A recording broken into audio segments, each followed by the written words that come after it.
I think there was enough evidence that was presenting itself for them to start testing earlier.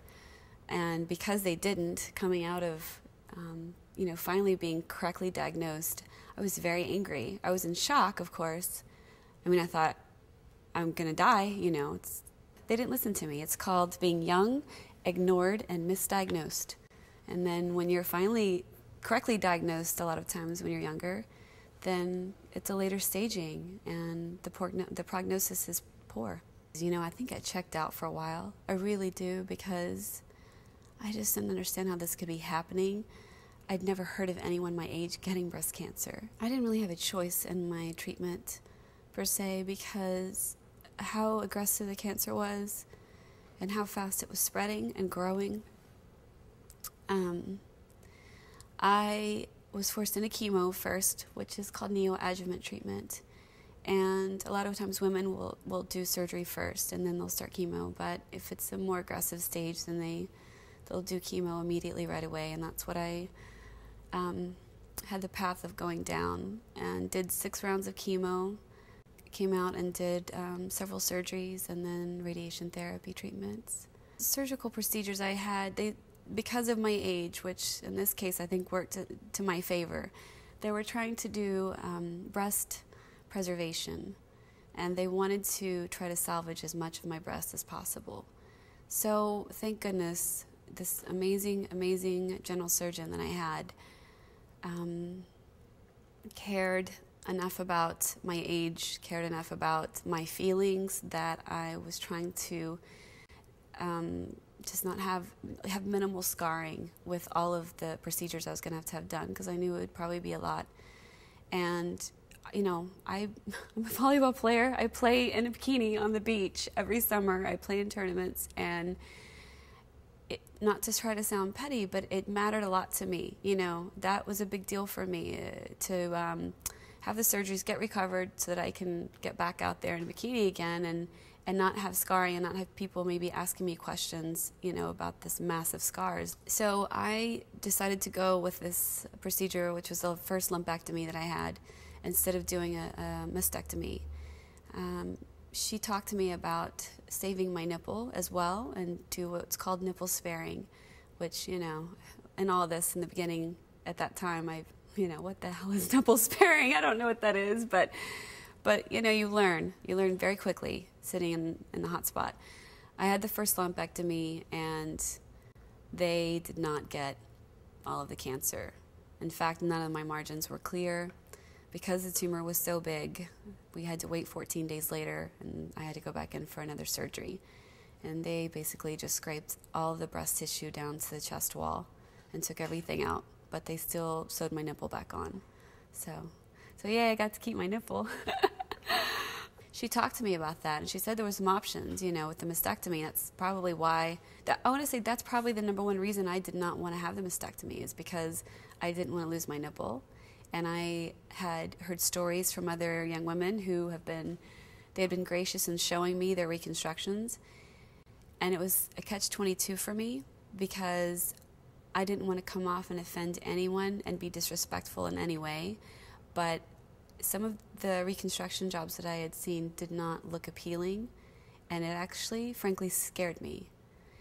I wanted the reconstruction done as soon as possible, but they said they would need to wait maybe 9 months to a year to see how the scar tissue would settle in, because I had so much scar tissue. I met with both surgeons. Both of the plastic surgeons said that enough time had not passed to see if I was going to be okay or not, and whether to do the surgery. So usually the time frame, statistically speaking, for someone like myself being diagnosed stage 4 was about 2 years, maybe 5 years as far as life expectancy. And I didn't understand why they were telling me and pushing me off more time and telling me that, well, you're stage 4. We don't know if you're going to be okay yet or not.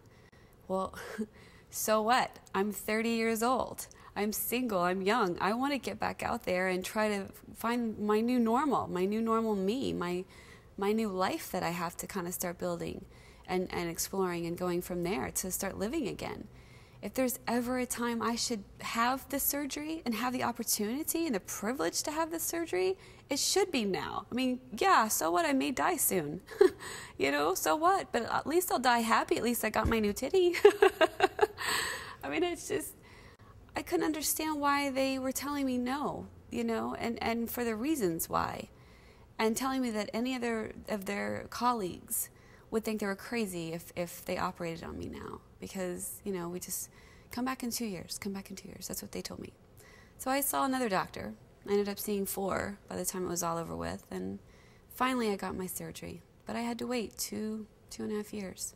I know I would not have been as confident as I was being naked in the gym, working out, being around my girlfriends, changing clothes, you know, been in the modeling and acting industry, so, you know, you have to change clothes and there's not a lot of privacy in certain set locations. And so I thought about that. Like, how am I supposed to go back into the modeling world? And, you know, especially for runway shows, you're just changing in and out of outfits. And I'm a big sexual person.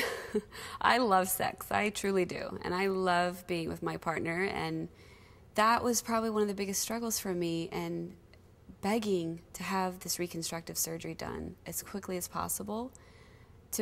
I needed a boost. You know, I did need a self-esteem boost. I had confidence, but I was still very shy and embarrassed. Now, after my reconstructive surgery, it's a big change. All the difference in the world. I run around naked half the time in the house, and I would on the beach if I could, because I feel so much better. You know, that's one of the hardest things, I think, as a woman going through this, is losing your hair and your breast, because it does affect your femininity and how men see you in this world typically. Not only that, but how you see yourself. Be your own advocate. You have to be your own advocate. I say that just because of what I journeyed through, going through 3 different doctors, being, you know, misdiagnosed. I feel like I wasn't heard. You know, trust your gut intuitiveness. That voice, that inner voice is there for a reason. It speaks to us for a reason. And mine was speaking to me, but I was young, naive, and I listened to those doctors. I thought that's what they do. So I would tell every woman, every person that just has that feeling inside that's not settled too well, you know, if the first doctor doesn't give you satisfactory results, then go see another doctor, and go see another doctor, and just keep on until you feel comfortable with that person as your partner and your medical relationship, and that you've had appropriate testing to be done just to be safe, to clear your mind. Why not be safe rather than sorry? You know, I wish I would have had my doctor do that.